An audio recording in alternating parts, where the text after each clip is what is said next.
વિદ્યાર્થી મિત્રો, ચેપ્ટર 4 ઉદાહરણ 4.5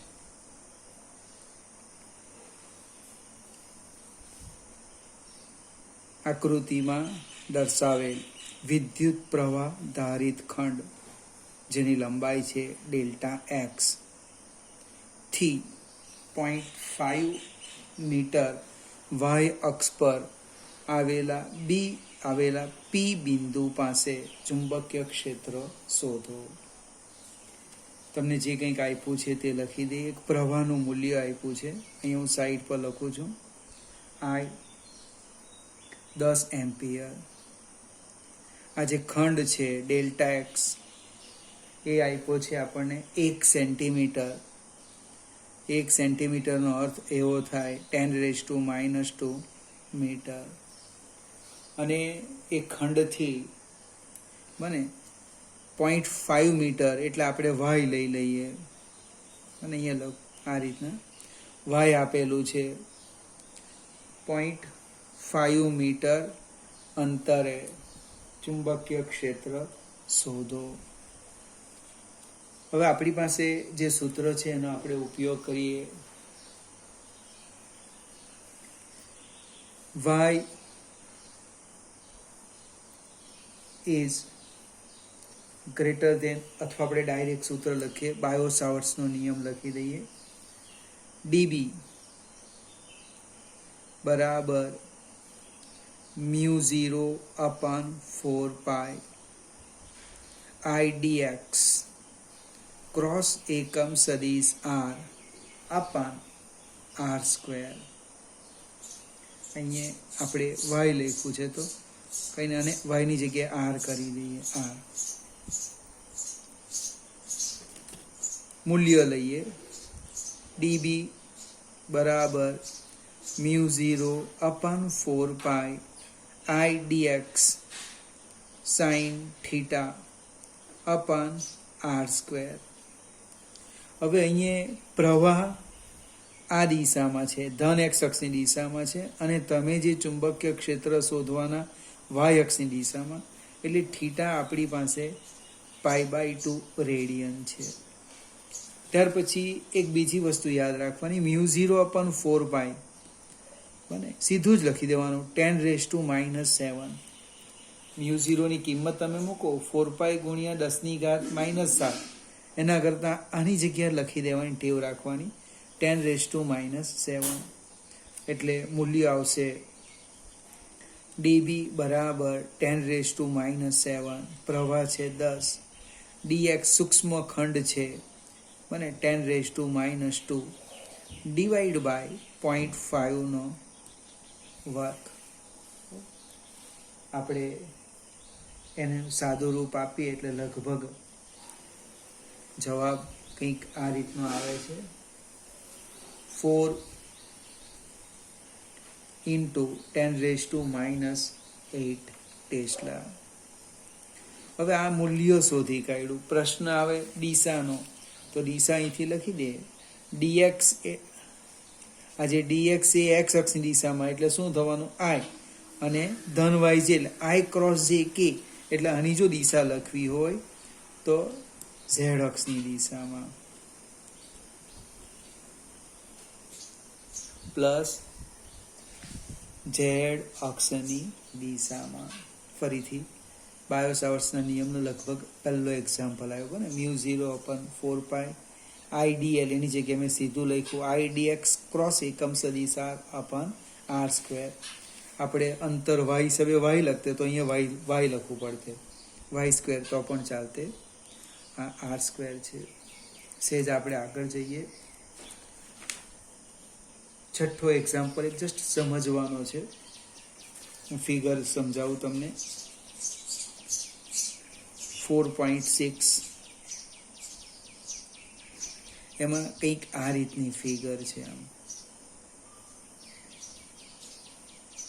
અને આ એનું આ જે વર્તુળ છે એનું કેન્દ્ર છે. પ્રવાહ આમ પસાર થાય છે. હવે પ્રશ્ન છે, પ્રશ્ન કંઈક આ રીતનો છે. આ જે સીધો તાર છે, આ સીધો તાર તે અને આ વર્તુળાકાર તાર એને કારણે જે અહીંયા ચુંબકીય ક્ષેત્ર ઉદ્ભવે એ કેવું હશે? સરખું હશે, અલગ હશે? સમજૂતી આપવાની છે. તો જસ્ટ આપણે હમણાં જ ડીબીની દિશા લખી અથવા ડીબીની વાત કરી કે ડીબી બરાબર બાયોસાવર્ટનો નિયમ μ0/4π IDL ક્રોસ એકમ સદિશ r અપન r². ડીબી બરાબર μ0/4π IDL ક્રોસ એકમ સદિશ r અપન r². હવે પ્રવાહની દિશા લઈએ. પ્રવાહની દિશામાં થીટા કેટલો થવાનો? 0 હોય અથવા વિરુદ્ધ દિશા હોય તો પાઈ રેડિયન થાય. એટલે આ જે તાર છે આપણો સુરેખ તાર, એ દિશા પર જો કોઈ પણ બિંદુ પાસે ચુંબકીય ક્ષેત્ર શોધવું હોય તો થીટાની સમ કેટલા આવે? 0 અથવા પાઈ. બને એટલે સાઇન 0 અથવા સાઇન પાઈ તો કેટલા થવાના? 0 થવાના. એનો અર્થ ડીબી બરાબર 0.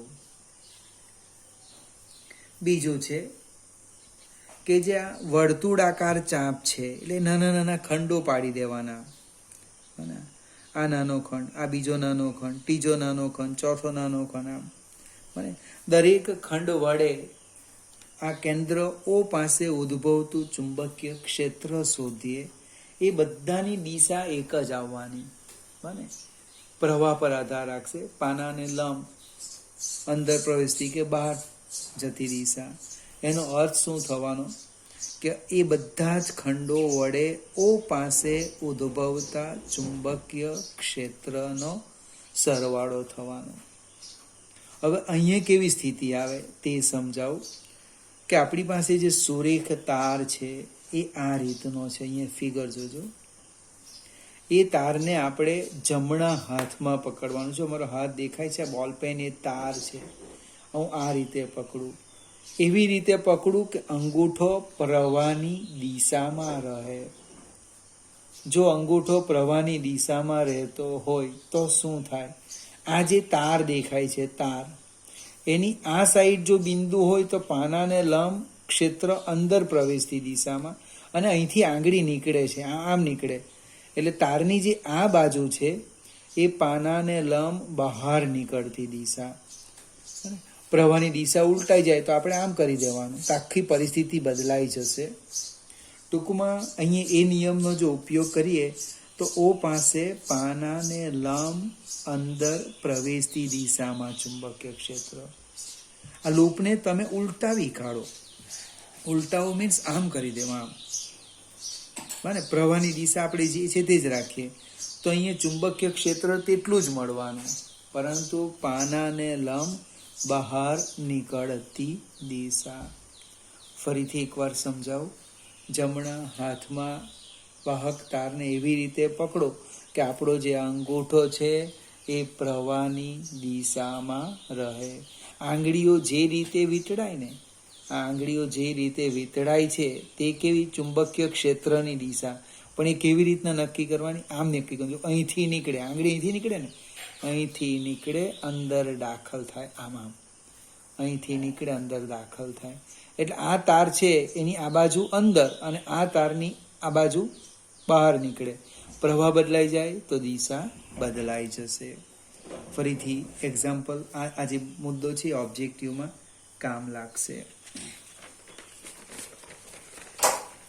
7મો એક્ઝામ્પલ 4.7. 10 સેન્ટીમીટર ત્રિજ્યા ધરાવતું અને ખૂબ પાસે રહેલા 100 આંટા ધરાવતું એક ગૂંચળું ધ્યાનમાં લો, જેમાંથી 1 એમ્પિયર વિદ્યુત પ્રવાહ પસાર થાય છે. આ ગૂંચળાના કેન્દ્રમાં ચુંબકીય ક્ષેત્રનું મૂલ્ય કેટલું હશે? આપેલી માહિતી લખીએ. ત્રિજ્યા માટે કોઈ સ્મોલ એ લખે, કોઈ સ્મોલ આર લખે, કોઈ કેપિટલ આર લખે, કોઈ વાય પણ લખે. એટલે તમને જે યોગ્ય લાગે તે હું સ્મોલ આર લખું છું. 10 સેન્ટીમીટર, એનો અર્થ એવો થાય 0.1 મીટર. આંટાની સંખ્યા લખી દઈએ, કેપિટલ N 100, અને આંટાની સંખ્યા થવાની 100. એમાંથી પસાર થતો પ્રવાહ આપેલો છે આપણને 1 એમ્પિયર. પ્રશ્ન કંઈક એવું છે, કેન્દ્ર પાસે, એટલે કેન્દ્ર માટે આપણે જો થિયરી હોય તો એની અક્ષ એક્સ અક્ષ પર લીધેલી, એટલે એક્સ બરાબર 0 પાસે બી શોધવાનું છે. આપણી લગભગ ચુંબકીય ક્ષેત્ર શોધવા માટેની પહેલી થિયરી, એનું સૂત્ર છે રિંગની અક્ષ પર એક્સ અંતરે ચુંબકીય ક્ષેત્ર બી બરાબર μ0 n I a square. So અહીંયા આપણે આર લીધું એટલે r square divide by twice કૌંસમાં R square plus x square raise to 3/2. સમય મળે જ્યારે થિયરી શીખીએ ને ત્યારે સૂત્ર આવડે, પણ 3-4 દિવસ પછી ભૂલી જવાય. એટલે હમણે ધારે તો આ પરીક્ષામાં નહીં લખે ચાલે, ડાયરેક્ટ કેન્દ્રનું જ લખવાનું, પણ પ્રેક્ટિસ થાય એટલા માટે લખવાનું. રિંગની અક્ષ પર કેન્દ્રથી એક્સ અંતરે ચુંબકીય ક્ષેત્ર બી બરાબર μ0 n I r સ્ક્વેર, એટલે ત્રિજ્યાનો વર્ગ, છેદમાં 2 કૌંસમાં R square plus x square raise to 3/2.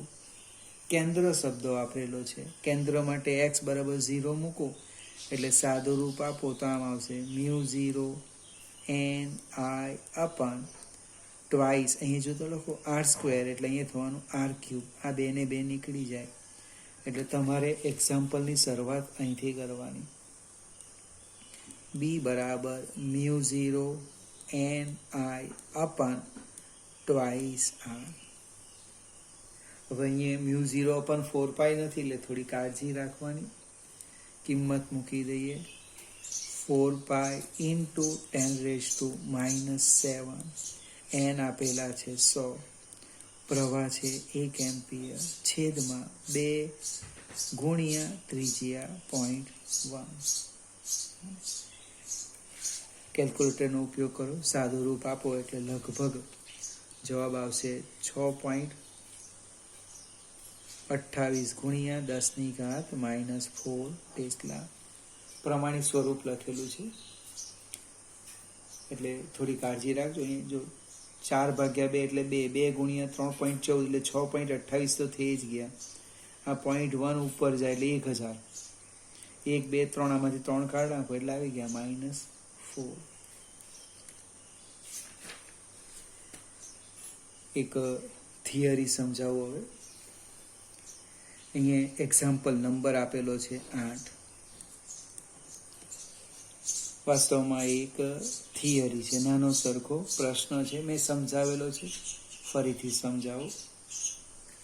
મારી પાસે એક આ વાહક તાર છે, ફિગર્સ બરાબર સમજવા પ્રયત્ન કરજો.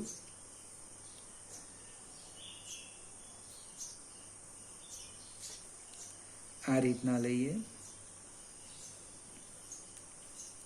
આ એક વાહક તાર છે, આ એની અક્ષ છે, જસ્ટ કલ્પના કરી લઈએ.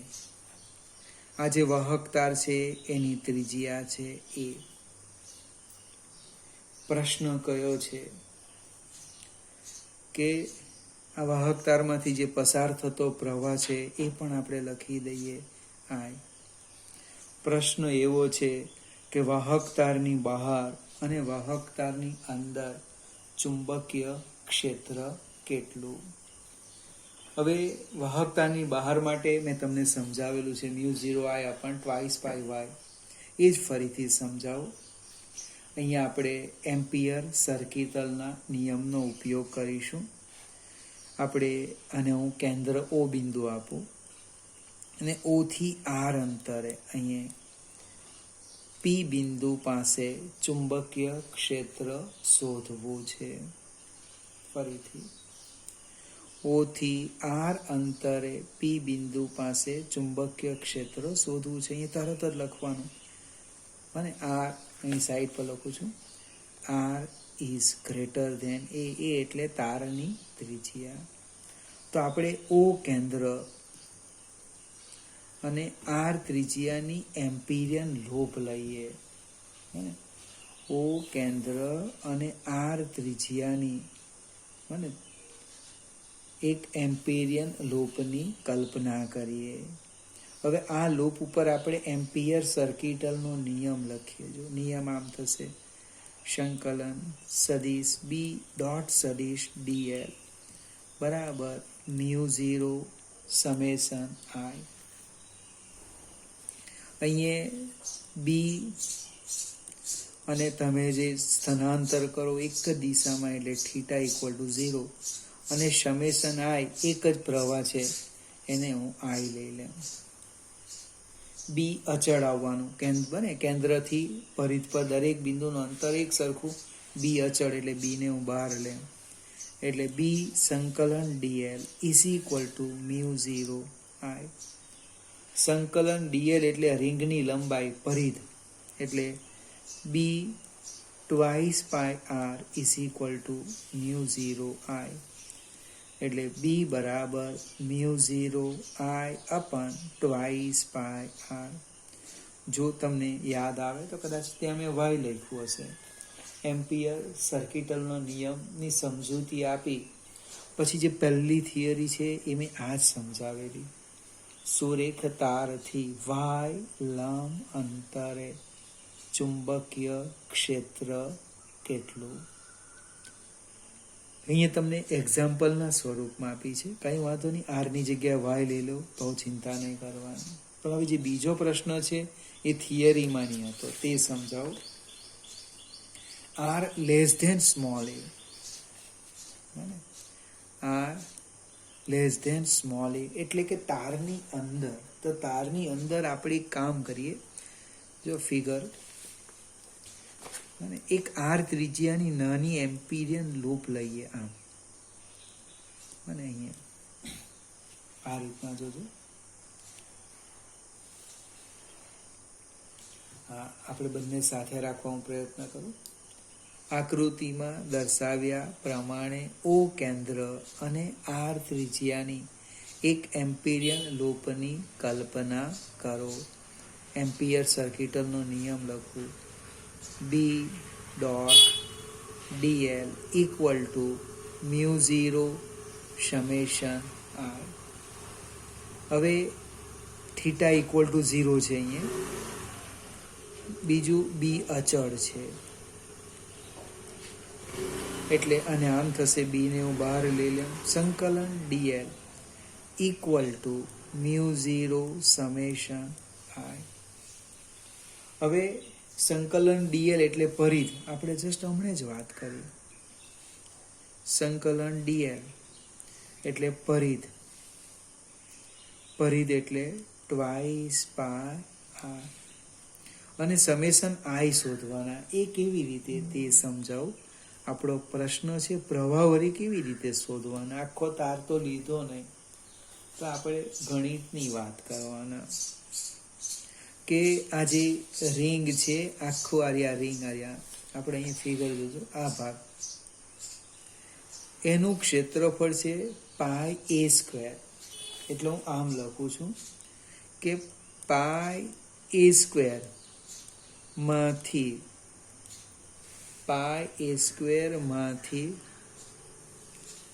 પસાર થતો પ્રવાહ કેટલો આઈ. તો મેં જે એમ્પિરિયન લૂપ લીધી છે એનું ક્ષેત્રફળ આ પાય આર સ્ક્વેર, સોરી એ છે શું અહીં બરાબર જ લખ્યું હતું. પાય એ સ્ક્વેરમાંથી પસાર થતો પ્રવાહ આઈ. તો મારી જે એમ્પિરિયન લૂપ છે એનું ક્ષેત્રફળ પાય આર સ્ક્વેર માંથી પસાર થતો પ્રવાહ કેટલો. તો હું સમેશન આઈ આમ લખું છું. Pi r square upon pi a square into I. ગણિતનું સ્ટેપ લખ્યું. આ ગુણ્યા આ ભાગ્યા આ. પાય ને પાય નીકળી ગયા એટલે કે સમેશન આઈ કેટલો આવે. R square by A square into R. ચલો આપણે આમાં મૂકી દઈએ કિંમત એમ્પિયર સર્કિટલના નિયમમાં. તો તમે જો બી આપણે બહાર કાઢી લઈએ, આની અંદર કિંમત મૂકવાના છે આ સમીકરણમાં. આ પરિત આપણે મેળવ્યું ને આ મેળવ્યું, તો શું થાય? B twice pi r equal to mu 0 r square I upon a square. અહીંથી લગભગ એક આર નીકળી જવાનો. તો બી કેટલા આવે જોઈએ? બી બરાબર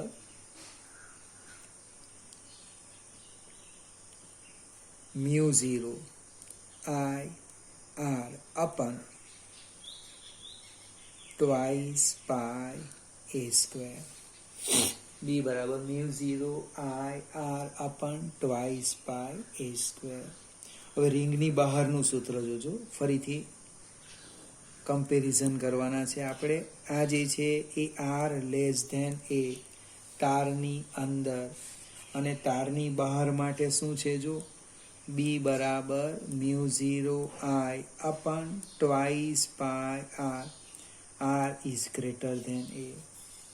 હવે સરસ મજાનું ઓબ્જેક્ટિવ છે. વાહક તારની જે બહાર છે, બહાર, એના માટે બી ચલે છે 1/r, અને અંતરના વ્યસ્ત પ્રમાણમાં. અને વાહક તારની અંદર જે છે એ બી ચલે છે આર. કહેવાનો અર્થ અંતરના સમપ્રમાણમાં. એટલે કે એની અક્ષથી વાહક તારની અંદર તમે અંદર જેમ ત્રિજ્યા વધારતા મીન્સ આ જે અક્ષ છે એ અક્ષથી તમે જેમ આમ જાઓ તેમ ક્ષેત્રનું મૂલ્ય વધતું જાય સપાટી પર મેક્સિમમ, અને એની બહાર કેટલું? અંતરના વ્યસ્ત પ્રમાણમાં ઘટતું જાય. આપણે એક આલેખ દોરવો હોય તો આલેખ દોરીએ. જો તમને યાદ આવે તો તમારે મને કહેવાનું કે આવો આલેખ ક્યાં આવ્યો હતો. 11મા ધોરણમાં અહીંયા લખીએ આપણે બી, અહીંયા લખી દઈએ આપણે કેન્દ્ર અક્ષથી અંતર, અક્ષ પર 0 લેવું. આમ સુરેખા મળશે, સમપ્રમાણતાનો આલેખ સુરેખ મળે. અહીંયા આપણે લખી દેવું આર ઇક્વલ ટુ એ. આ બિંદુ પાસે મેક્સિમમ થઈ ગયું ક્ષેત્ર. હવે શું થવાનું? અંતરના વ્યસ્ત પ્રમાણમાં, એટલે સુરેખા નહીં મળે, વક્રતા મળે. વક્ર અહીંયા જો બી ચલે છે આર, અહીંયા આવે બી ચલે છે 1/r. ફરીથી આ એક્ઝામ્પલ નથી, એક થિયરી છે. વાહકતારની અંદર ક્ષેત્ર, એ જ પહેલા મેં એક સમજૂતી આપી. એક બહુ પાતળો તાર હતો, એનો આડછેદ અવગણ્ય હતું, તો પ્રવાહની દિશામાં ક્ષેત્ર કેટલું લખ્યું આપણે? 0 લખ્યું. ફરીથી આ જે મુદ્દો છે એ 2 વાર તમારે જોવાનો, તો જ વધારે ખ્યાલ આવશે. સેજ આગળ જઈએ. આજનો એક્ઝામ્પલ છે 4.9, નાનો સરખો છે 4.9. 1 સેન્ટીમીટર ત્રિજ્યા અને 0.5 મીટર લંબાઈનો સોલેનોઇડમાં 500 આંટા ધરાવે છે. તેમાંથી 5 એમ્પિયર વિદ્યુત પ્રવાહ પસાર થાય છે. તો સોલેનોઇડની અંદર ચુંબકીય ક્ષેત્રનું મૂલ્ય કેટલું હશે? ફરીથી ત્રિજ્યા છે, ત્રિજ્યા માટે હું એ આર અથવા વાય જે લખી હતી, આર લખું છું. 1 સેન્ટીમીટર, 1 સેન્ટીમીટર એટલે 10⁻² મીટર. એની લંબાઈ આપી છે 0.5 મીટર, અને આંટા આપેલા છે કેપિટલ N 500. તો તેની અંદર ચુંબકીય ક્ષેત્ર શોધવાનું છે બી. પહેલા 0.5 મીટર એ 0.01 મીટર કરતાં ખૂબ મોટા છે, બરાબર ને? એક યાદ રાખવાનું, લાંબા સોલેનોઇડ માટેની ચર્ચા છે. હવે આપણી પાસે સૂત્ર છે, બને સોલેનોઇડની અંદર બી બરાબર મ્યુ 0 NI. કોઈક મારા મિત્રો ભૂલી પણ ગયો હોય. મ્યુ 0 બરાબર NI. પ્રવાહ પણ આપેલો છે 5 એમ્પિયર. ટોરોઇડ અને સોલેનોઇડ બંને માટે સૂત્ર સરખા, B બરાબર μ0 n I, એટલે કે μ0 n એટલે શું? Capital N by L into I. Toroid અને સોલેનોઇડમાં તફાવત કયો આવે? સોલેનોઇડ હોય તો આ લંબાઈ વંચાય, આ L છે એ શું વાંચવાનું? સોલેનોઇડની લંબાઈ. અને ટોરોઇડ હોય તો આનું નામ છે પરિઘ. μ0 n અપન L into I. Solenoid હોય તો સોલેનોઇડની લંબાઈ અને ટોરોઇડ હોય તો પરિઘ વાંચવાનું. આપણે બધી જ કિંમત આમાં મૂકી દઈએ, અને 4 પાઈ ઇન્ટુ 10⁻⁻7 આટા 500 ગુણ્યા 5 છેદમાં લંબાઈ 10⁻². સાદું રૂપ આપો એટલે જે આવે આપણો જવાબ. આટલો સરળ દાખલો પૂછાય પછી આપણને અફસોસ થાય કે મેં જોઈ લો નહીં, સમજવા પ્રયત્ન નહીં કરેલો કે આ સૂત્ર ક્યાંથી આવે. આજે આપણે આટલું જ જોઈએ. આવતીકાલે લગભગ હવે પછી હું થિયરી સમજાવીશ.